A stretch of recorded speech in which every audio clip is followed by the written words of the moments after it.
감사하는 마음을 가지려면이라는 제목으로 여러분께 말씀을 나누려고 합니다.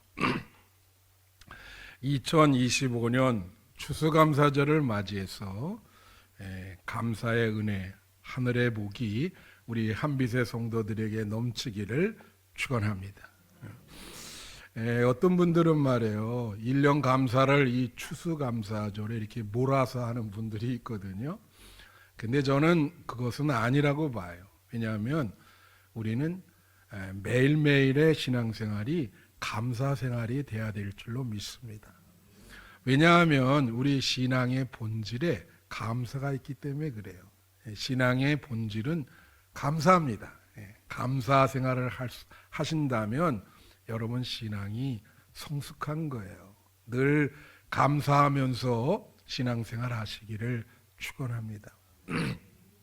사람의 본성에 대해서 연구하는 그런 심리학이 사람의 본성에 대해서 연구하잖아요.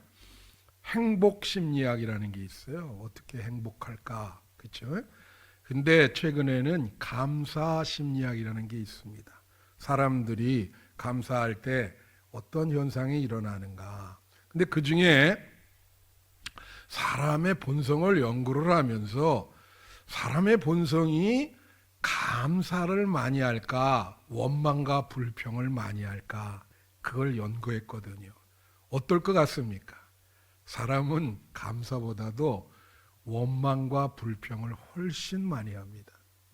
그게 원죄죠. 우리 죄죠. 그럴 수밖에 없어요. 우리 마음밭이 그러니까. 이것은 성경에서도 그렇게 이야기를 하고 있어요.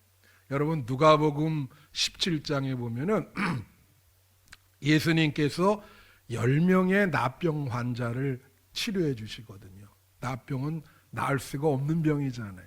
엄청난 은혜를 받은 건데, 근데 이 10명이 예수님께 감사하다는 말 한마디도 안 하고 다 가다가 한 명은 깨달음이 생겼어요. 그래서 다시 돌아와서 예수님 감사합니다, 그렇게 얘기하고 갔고, 나머지 9명은 그냥 가버린 거예요. 그래서 이 한 명, 예수님 감사합니다라고 돌아온 그 사람에게 예수님이 나머지 9은 어디 있냐, 그렇게 물어보신 거죠. 여러분 그 나머지 9에 해당되지 않기를 바랍니다. 그런 거 보면은 퍼센트로 보면 10명이 있는데 한 명만 감사했고 나머지 9명은 그냥 갔어요. 그러니까 그걸 우리 비유한다면 사람 중에 한 10명 중에 한 명은 좀 감사할 줄 알고 나머지 9명은 늘 이기적으로 살면서 원망과 불평을 하고 사는 사람들이다, 이렇게 보면 되겠어요. 근데 오늘 제목이 감사하는 마음을 가지려면이에요. 그러니까 이제 이렇게 본성이 원망과 불평을 갖고 있는데 이것을 좀 감사하는 마음으로 이렇게 바꿔야 되잖아요. 그게 뭐 억지로 되는 것도 아니잖아요. 여러분, 사람 마음이라는 게 억지로 됩니까? 여러분이 자연스럽게 그게 우러나와서 하나님께 감사하는 마음을 가져야 되잖아요. 그럼 우리가 어떻게 할 때 자연스럽게 하나님 앞에 감사하는 마음을 가지게 될까? 억지로 하는 게 아니고 또 원망과 불평하는 마음이 아니고 정말 마음속에 우러나와서 하나님 감사합니다, 이런 마음을 가져야 되잖아요. 그죠? 제가 3가지를 오늘 본문에 근거해서 여러분에게 말씀을 드리려고 그래요. 어느 때 우리가 자연스럽게 감사하는 마음을 갖고 있는가? 첫째가 뭐냐면은 받은 바 은혜를 깨달을 때예요. 다 같이 은혜를 깨달을 때. 네. 여러분 지금 인생 혼자 온 거 아닙니다. 정말 하나님의 은혜도 있었고요. 주변에 여러 사람들 다 이렇게 주고받는 그 은혜 속에서 여기까지 오신 거예요. 홀로 그렇게 할 수가 없는 거예요. 그래서 오늘 그 5장 18절 본문에 보면은 뭐라고 나오냐면 범사에 감사하라. 이것이 그리스도 예수 안에서 너희를 향하신 하나님의 뜻이니라. 이 한 절에 기독교가 다 들어가 있습니다. 짤막하지만 여기서 은혜 부분에서 중요한 것은 그리스도 예수 안에서예요. 이 말은 우리는 예수의 은혜로 사는 사람들이에요. 예, 여러분이 예수님의 은혜로 여기까지 온 겁니다. 예, 그래서 모든 사건과 모든 일을 예수 그리스도의 눈으로, 그 예수 그리스도께서 우리에게 주신 그 은혜의 눈으로 바라보게 될 때 우리는 감사할 수가 있는 겁니다. 그래서 여러분, 제가 늘 말하지만 교회 올 때 뭐라 그랬어요? 여러분은 교회 오시면 목숨을 걸고 반드시 은혜를 받으셔야 돼. 만약에 은혜를 못 받으면 신앙생활에 실패를 한단 말이죠. 그래서 성도들이 교회 올 때 은혜를 못 받는 사람들이 있어요. 그런 사람이 있고, 또 어떤 분들은 은혜 받는 척하는 분들이 있어. 은혜를 뭐 이렇게 받는다 그러는데 이렇게 보면 그건 은혜 받는 척하는 사람이고, 또 어떤 분들은 은혜를 하나님께서 계속 주고 있는데 깨닫지를 못해. 그게 대표적인 게 뭐예요? 이스라엘 백성들입니다. 여러분, 이스라엘 백성이 40년 광야 생활을 왜 했겠어요? 이 광야 생활이라는 게 우리 인생인데, 하나님이 그 애굽에서 노예 생활을 한 사람들을 빼서 구원을 해주시고 이렇게 인도하시는데, 하나님이 만나도 음식도 해결해 주죠. 고기 먹고 싶다 그래서 메추라기도 보내주죠. 물 먹고 싶다 그래서 반석에서 물 나오게 해주시지. 하다못해 의복도 다 지어주시고 모든 걸 다 해결해 주는데 계속 불평하는 거예요. 계속 원망, 하나님께 원망, 모세에게 원망, 불평. 그렇게 계속 하나님이 듣다 보니까 하나님도 참 이게 품는 게 한계가 있잖아요. 그렇게 해주는데도 깨닫지를 못해. 그러니까 그걸 어떻게 하겠어요? 하나님이 다 해주는데 깨닫지를 못하니, 그러니까 결국은 하나도 적과 거의 여호수아 갈렙만 빼놓고 가나안 땅에 못 들어가지 않습니까? 그래서 여러분, 은혜를 깨달아야 감사가 나오는 거예요. 예. 여러분이 저의 인생을 한번 보게요. 제가 간증을 하면 전 정말 하나님의 은혜가 아니면 여기까지 못 왔어요. 병도 참 여러 가지 죽을 병 몇 번 걸렸습니다. 그런데 정말 죽기 살기로 하나님께 매달려 가지고 그래도 다 낫고, 제가 말씀드렸잖아요. 죽기 아니면 살기다. 여러분, 내가 늘 말씀드리지만 청년 시절에 너무 힘들었어요. 나는 여기 청년들 있잖아요. 청년들이 그 앞길 하나님께 잘 앞길을 터달라고 기도해야 됩니다. 왜 힘들었냐? 몸이 아프니까. 뭐 결핵도 걸리고 뭐 막 약 많이 먹어가지고 간도 그냥 완전히 그렇게 되니까 길이 안 열려요. 몸이 아프면. 무슨 말인지 알죠? 딱 스톱. 예? 누가 받아주겠어요? 결핵 걸린 사람을. 스톱이라니까 몇 년 동안 진행이 안 돼. 그러니까 그거 얼마나 절망이 되겠어요. 죽기 살기로 진짜 기도하면서 하나님 살려주세요. 근데 하나님이 살려주시면서 길을 요만큼씩 열어주시더라고. 그래서 저는 여기까지 왔습니다. 목회 이렇게 거의 40년 가까이 이렇게 여러분에게 말씀을 증거할 수 있는 게 하나님의 은혜인 줄로 믿습니다. 저는 그걸 깨달으니까 늘 감사해요. 아침에 일어나도 감사하고, 오늘 하루 소중한 시간을 주셨는데 너무 감사합니다. 깨달음이 있어야 되는 거예요. 그래서 시편 31편 19절에 보면 이런 말이 있어요. 주를 두려워하는 자를 위하여 쌓아두신 은혜, 곧 주께 피하는 자를 위하여 인생 앞에 베푸신 은혜가 어찌 그리 큰지요. 어찌 그리 큰지요. 인생 앞에 베푸신 은혜가 어찌 그리 큰지요. 이게 나의 고백인데, 이게 다윗의 시입니다. 여러분, 다윗의 인생이 비록 왕이었지만 얼마나 힘든지 아시죠? 그는 왕되기 이전 계속 도망 다녔어요. 죽음과 나 사이에는 한 걸음 차이다. 예. 그리고 왕된 후에도 좀 행복할 줄 알았지만 아니죠. 그가 밧세바를 범하고 또 그 누구예요? 그 자녀들이 막 싸움 나가지고 막 서로 죽이고, 예? 그리고 압살롬이 반란을 일으켜서 그 아들 때문에 도망 다녀야 됐고, 마지막까지 고난이야. 근데 그때마다 다윗이 하나님께 기도했어요. 다윗은 기도하는 사람이거든요. 기도하면 하나님이 해결을 해주셔.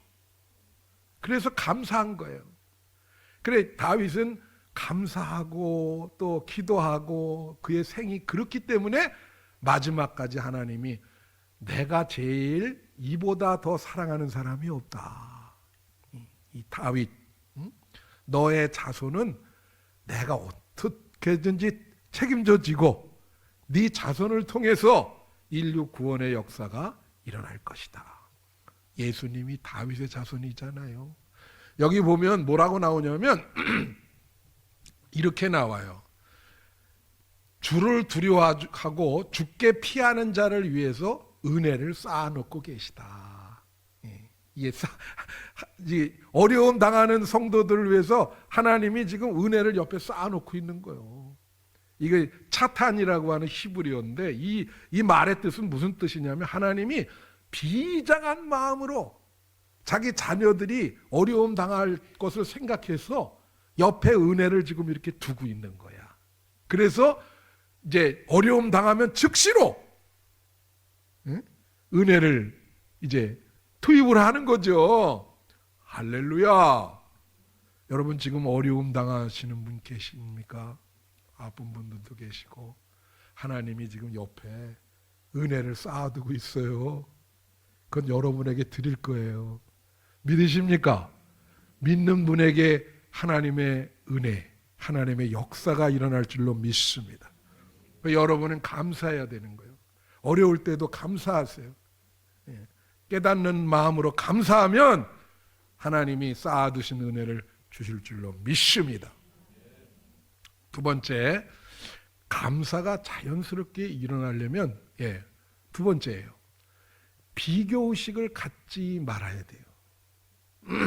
감사가 자연스럽게 일어나려면 비교의식, 이게 이제 교만한 마음을 가지면 감사하는 마음이 안 생기거든요. 근데 사람들이 참 이게 더불어 이렇게 다 사는데 항상 마음에 비교를 하게 돼. 그러니까 마음이 상당히 불편해요. 여러분 이거를 극복을 해야 마음에 감사가 생깁니다. 이게 이제 그 르샹띠망이라고 하는 그런 불란서어로 그런 표현을 하는데, 그래 시기와 질투를 자꾸 하면 마음속에 분노가 생기고, 남이 잘 되는 거에 대해서 자기가 기뻐하며 축복을 해줘야 되면 마음이 자기 마음도 편안한데 그렇게 안 되는 거예요. 그러니까 자꾸 이제 교만해지죠. 왜 나는 이렇게 안 되나, 그렇게 생각이 드는 겁니다.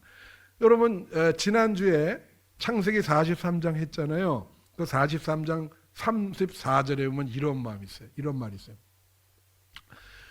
요셉이 자기 음식을 그들에게 주되 베냐민에게는 다른 사람보다 5배나 주매 그들이 마시며 요셉과 함께 즐거워하였더라.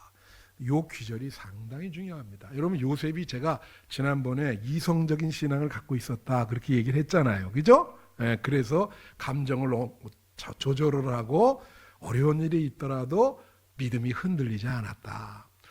요 귀절이 왜 중요하냐면 여기에서 지금 베냐민을 데려오라 그래서 형제들이 베냐민을 데려왔거든. 식사를 지금 요셉이 대접하는 거예요. 그런데 어떻게 하냐면 베냐민에게만 다른 사람보다 음식을 5배나 줬어. 더 화려하게 차려준 거예요, 그 앞에. 왜 그랬을까요? 이게 성경이 한 절 한 절 잘 이해를 하셔야 돼. 이 묘미가 거기에 있는 거예요. 의도성을 갖고 있는 거예요, 이거는. 왜 그럴까? 여러분, 요셉이 아버지가 색동옷을 져줬잖아. 그러니까 사실 부모가 다 사랑하지 않아요? 예? 부모는 다 사랑하는데 이 형제들끼리도 우리가 시기와 질투 이런 게 많잖아요. 형제가 잘 되면 자기도 좋지. 여러분 주변 사람이 잘 되면 여러분에게도 떡고물이 떨어지는 겁니다. 우리 교인들 중에 누가 크게 잘 됐어. 그 여러분에게 그 떡고물이 떨어지거든. 잘 되니까 주변에 다 이렇게 하는데. 근데 그렇지를 못한 거예요, 지금. 이 아버지가 요셉에게만 색동옷을 지어주고 막 이렇게 하니까 시기가 난 거예요. 그래서 형제들이 뭐라 그래요? 죽여버리자, 저거. 이 마음. 거기에 어떻게 감사가 있겠습니까? 그죠? 죽여버려.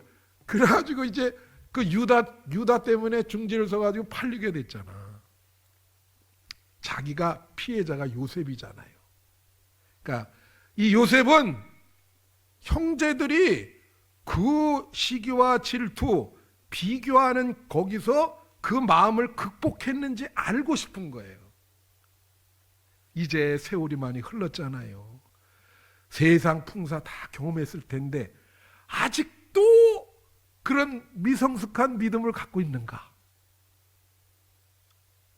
테스트하는 거야, 테스트. 근데 뭐라 그래요, 지금 여기? 다른 사람보다 5배나 주매 그들이 마시며 요셉과 함께 즐거워하였더라. 그들이 어떻게 했어요? 즐거워했습니다. 자기 동생 베냐민에게 5배를 주는 거를 마치 자기가 먹는 것처럼 우리 동생인데 그런 마음을 갖게 된 거예요. 그래서 요셉이 이제 형제들이 이 문제를 극복했구나. 우리나라 말 그런 거 있잖아요. 사촌이 땅을 사면 배가 아프다. 그죠? 여러분이 이 문제를 극복하셔야 돼요. 뭐냐면 다른 사람이 잘 될 때 내 마음이 기쁨이 있는가? 기쁘게 축복해 줄 수 있는가?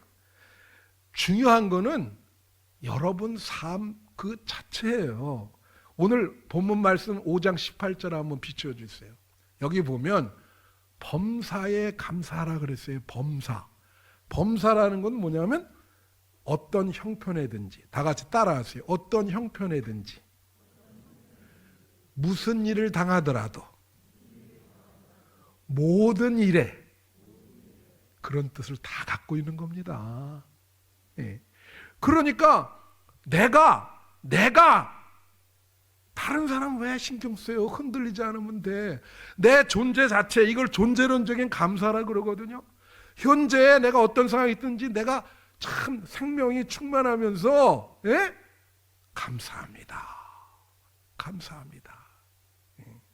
내 자신, 하나님이 여러분을 인정해주고 그럴 때 여러분이 여러분 스스로를 받아들이셔야 돼. 하나님에게 여러분은 소중한 분입니다. 존재 자체를 감사해야 돼요. 살아있는 것 자체를. 숨 쉬고 그걸 감사하는 게 그게 존재론적인 감사예요. 비교하지 않고 내 자신이 이렇게 있는 그 순간 자체가 생명이 충만하고 감사하다. 심장 뛰고 호흡하고. 저기 박지영 권사님이 어저께 그러는 거예요. 남편이 갑자기 숨을 못 쉬겠다 그런다고. 거의 참 큰일이죠. 그거는 여러분이 지금 이 어떠한 어려움이 있더라도 내 자체가 안 흔들리면 되는 거예요. 믿습니까? 흔들리면 게 안 되는 게. 그러니까 안 흔들리는 게 그게 감사하는 거야. 하나님, 이런 상황에도 감사합니다. 범사에 감사합니다. 예. 왜 교만하면 안 되냐? 비교를 하거든 자꾸. 자기 삶에 하나님이 주신 분깃이 있는 거예요. 거기에 우리는 다 만족하면서 주님 감사합니다. 그죠? 그렇게 살아야지. 그러니까 겸손할 때 우리가 감사하거든. 예? 여러분, 겸손한 사람에게 하나님이 은혜를 주시는 거예요. 베드로전서 5장 5절에 이런 말이 있어요. 여기 보세요. 젊은 자들아, 이와 같이 장로들에게 순종하고 다 서로 겸손으로 허리를 동이라. 하나님은 교만한 자를 대적하시되 겸손한 자들에게는 뭘 줘요? 은혜를 주시느니라. 예. 여러분, 그게 있어요. 겸손은요, 감사를 만들어내고, 겸손하기 때문에 감사하게 돼요. 감사는 또 겸손을 만들어내. 감사하면 또 겸손해져요. 이게 순환이야. 이 감사와 겸손이 서로 만들면서 순환이 되면서 은혜가 지속되는 거야. 받은 은혜가. 이 순환이 끊어지면 은혜를 못 받습니다. 예. 여러분 기억하세요. 예.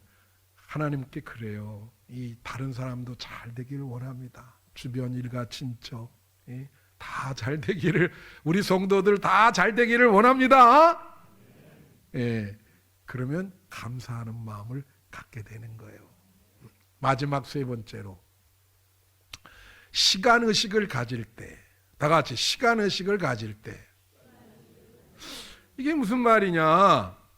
여러분, 감사하지 못하고 교만한 사람의 특징은 뭐냐면, 이 땅에서 이제 부귀영화, 부와 권세를 갖고 있잖아요. 그분들 특징은 자기 삶이 영원할 줄 알아. 영원하다. 아니 여러분, 영원하겠습니까? 예? 집사람이랑 저랑 한번 이런 얘기했어요. 여보, 우리가 앞으로 몇 년 더 살 수 있을까? 그 시간을 한번 생각해 보자. 그렇잖아요? 예? 남은 생애가 몇 년 될 것 같아. 여러분, 시간의식을 갖는다는 것은 우리 인간이 유한하다고 하는 것을 받아들이는 것입니다. 우리는 다 가게 돼 있어요. 성경에서도 이 풀이 났다가 이게 시들어지는 그런 인생과 똑같지 않냐. 이건 모든 종교가 다 똑같아. 불교도 무슨 영겁의 시간에 찰나를 산다고 이렇게 보는 거예요. 예? 오늘날 우리 정치, 문화, 경제에 있는 우리 지도층의 인사들이 좀 이런 깨달음이 있어야 되는데, 예? 하시는 거 보면 나 영원히 살 것 같잖아요. 그냥 부와 권세가 영원히. 그렇지 않습니다. 여러분, 그게 우리 인간이 유한하다. 그게 시간의식이에요. 18절 한번 볼까요? 여기 보면 범사에 감사하라. 이것이 그리스도 예수 안에서 너희를 향하신 하나님의 뜻이다. 여러분, 이렇게 제가 늘 말씀드리지만 이 한 귀절에 이것이 정확하게 하나님의 뜻이다 나온 거 이 귀절뿐이 없어요. 이게 하나님의 뜻이다. 뭐가? 감사하는 게. 그럼 뭐냐면 여러분의 이 인생 자체, 이 유한한 인생 그 자체를 받아들이고 감사하는 게 하나님의 뜻인 거예요. 믿으십니까? 뭐 이상한 막 예언하고 이게 하나님의 뜻이다 그러면서 그런 사람 많잖아요. 여러분, 그런데 휘둘리지 마세요. 다 성경에 나와 있는 것만 믿으시기를 바라요.